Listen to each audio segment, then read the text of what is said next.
Bonjour et bienvenue dans ce 5e épisode de Juris et Chicos, le podcast qui rend la conformité juridique compréhensible, applicable et surtout utile.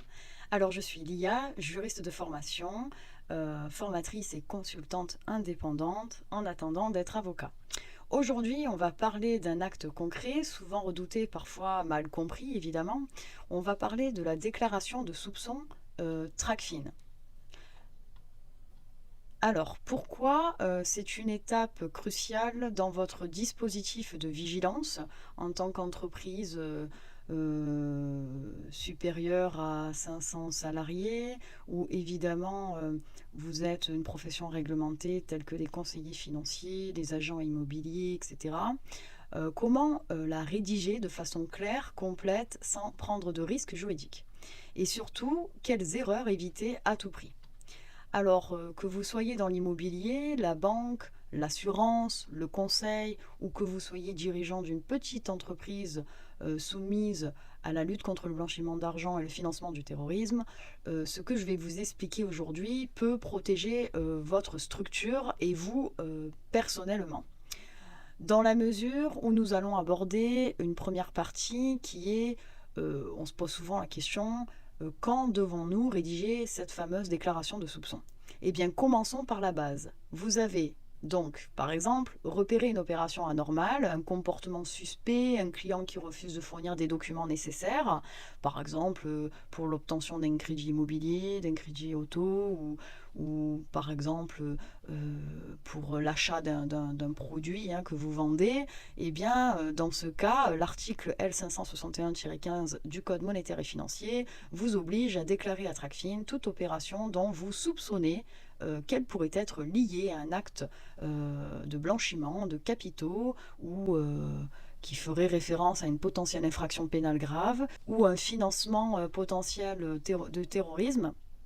Ce qu'il faut comprendre, c'est que vous n'avez pas besoin de beaucoup de certitude en fait. Ce qu'il faut comprendre, c'est que vous n'avez pas besoin de certitude, de preuves particulières. Il vous suffit juste d'avoir un doute qu'il soit raisonnable, fondé et objectivement explicable. Voilà, donc attention toutefois, ne pas abuser de cette fameuse déclaration à TRACFIN parce que voilà, on sait très bien qu'il y a des professionnels aussi malveillants qui veulent un petit peu casser les pieds aux clients. Et voilà, je vous mets en garde à ce niveau. Ne tombez pas dans ce genre d'attitude parce que franchement, c'est pas bien. Voilà, c'est pas bien. Donc, euh, ayez cette obligation de vigilance uniquement si vous avez un doute raisonnable et fondé objectivement. Voilà, c'est pas une simple impression, il faut quand même que vous vérifiez les comptes bancaires en question, si votre profession vous autorise à le faire, ou par exemple, si vraiment vous voyez qu'il y a une inconformité d'identité par rapport à la carte d'identité, l'avis d'impôt, des choses comme ça. Mais bon, ne tombez pas dans l'abus non plus, parce que voilà, je vous mets en garde aussi à ce niveau-là. Alors, par exemple, un exemple typique, lors d'un achat immobilier en cash par une personne inconnue ou résidente à l'étranger, ou bien vous faites face à un contrat d'assurance vie ouvert puis racheté immédiatement, ou par exemple un refus de fournir une pièce justificative nécessaire, une pièce d'identité, un passeport, voilà, un avis, un échéancier de crédit ou enfin une preuve nécessaire par rapport à la fourniture de votre service et ou par exemple l'usage d'intermédiaires sans motif légitime. Par exemple, la personne vous met en contact avec le père, l'oncle, la mère, le cousin, alors que c'est pas ceux-là qui sont concernés par la prestation de service et du coup bon bah, ça peut mettre la puce à l'oreille. On se dit mais attendez, c'est lui qui veut faire la prestation de service, mais qui veut obtenir la prestation de service, mais c'est quelqu'un d'autre qui paye à sa place. Enfin, voilà, un exemple. Donc voilà, soyez vigilants à ces niveaux. Ensuite, évidemment, avant d'écrire, les éléments sont à réunir.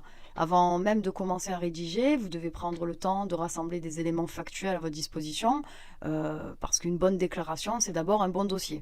Donc il ne suffit pas de juste aller sur Internet, faire la déclaration à TRACFIN et c'est bouclé. Il faut quand même un dossier papier ou numérique, fondé, voilà, au cas où si on vous le réclame.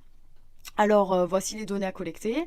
Nous avons donc évidemment l'identité du client ou la personne concernée, la nature de la relation d'affaires, la date, le lieu et les modalités de l'opération suspecte, les montants, les types de produits ou de contrats concernés, le comportement observé. Alors, attention, le comportement observé, ça veut tout dire et rien dire, hein. Donc, voilà. Donc, attention à ça.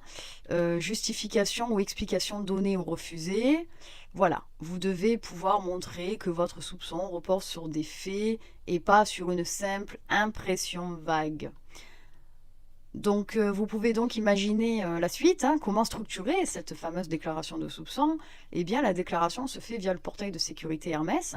Pour les professionnels déclarants, elle comporte plusieurs parties à compléter, évidemment, l'identification de la personne soupçonnée, voilà, le contexte de la relation d'affaires, le descriptif précis des faits suspects, voilà, ça va être la partie narrative de la déclaration.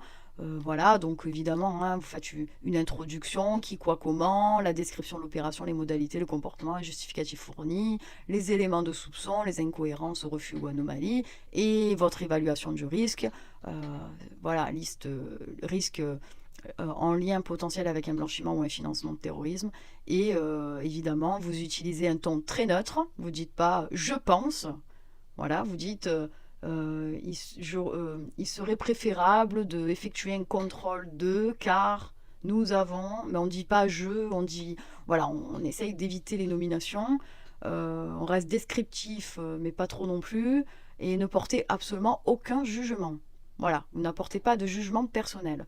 Ne dites jamais c'est illégal, mais nous estimons que l'opération présente un risque. Ça, vous oubliez.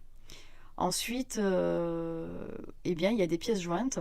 Voilà, il y a des pièces jointes, relevés de compte ou documents contractuels concernés, tout élément factuel appuyant votre doute, la copie d'identité, de la pièce d'identité. Ensuite, il y a des erreurs à éviter absolument, qui sont, évidemment, hein, quand vous faites une déclaration, vous informez pas le client, hein, c'est interdit par la loi. L'article L561-19 du Code monétaire et financier interdit formellement de révéler à la personne concernée ou à un tierce qu'une déclaration de soupçon a été transmise, hein, c'est confidentiel.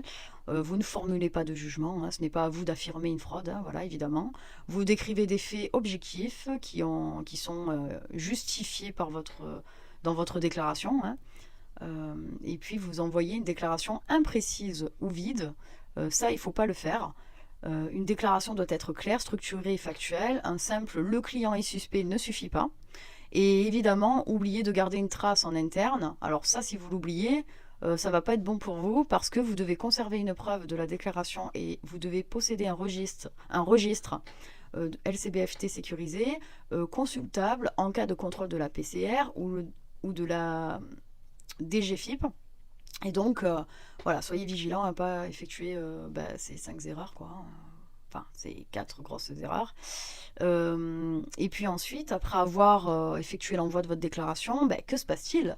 Une fois votre déclaration envoyée, elle est traitée par un analyste TracFin. Vous ne recevez évidemment aucun accusé de réception détaillée ni retour de l'enquête, mais rassurez-vous, votre responsabilité est absolument couverte par la présomption de bonne foi. Votre déclaration est donc peut-être archivée et bien sûr sécurisée. Et en cas de contrôle, vous devrez... ça prouve en fait que vous avez exercé votre obligation de vigilance. Donc si TracFin demande après une enquête, un contrôle, il faut que vous ayez justement les preuves à l'appui qui diligente votre action. Et surtout, si un délit est ensuite révélé, vous ne serez pas inquiété. Et donc, si vous avez déclaré dans les règles, vous êtes conforme et vous risquez rien. Et donc, bon, pour finir, en conclusion, bien déclarer, c'est se protéger. Voilà, je dis bien déclarer. Il ne suffit pas de déclarer juste parce qu'on a envie de casser les pieds à un client, attention, hein. Voilà, parce qu'il y a beaucoup de ce schéma, hein, qui existe dans notre cher pays qui est la France. Donc voilà, bien déclarer, c'est se protéger, d'accord, mais correctement. Ce qu'il faut retenir de cet épisode, c'est que la déclaration de soupçon est une obligation légale. Elle se base sur des faits, pas une intuition, des faits. Une bonne déclaration est structurée, factuelle et documentée, et elle vous protège personnellement contre toute complicité ou négligence. Voilà. Donc pour aujourd'hui, ce sera tout. Dans le prochain épisode, nous verrons ensemble les sanctions encourues en cas de manquement à la LCBFT, que ce soit en cas d'oubli, de déclaration, de dispositif défaillant ou de négligence grave. Et puis, je vous remercie pour votre écoute attentive. Si cet épisode vous a été utile, pensez à vous abonner sur Spotify, YouTube, TikTok, Instagram et à partager autour de vous. Vous êtes sur Juris et Chicos, le podcast juridique qui transforme la conformité en force professionnelle. À très vite pour l'épisode 6.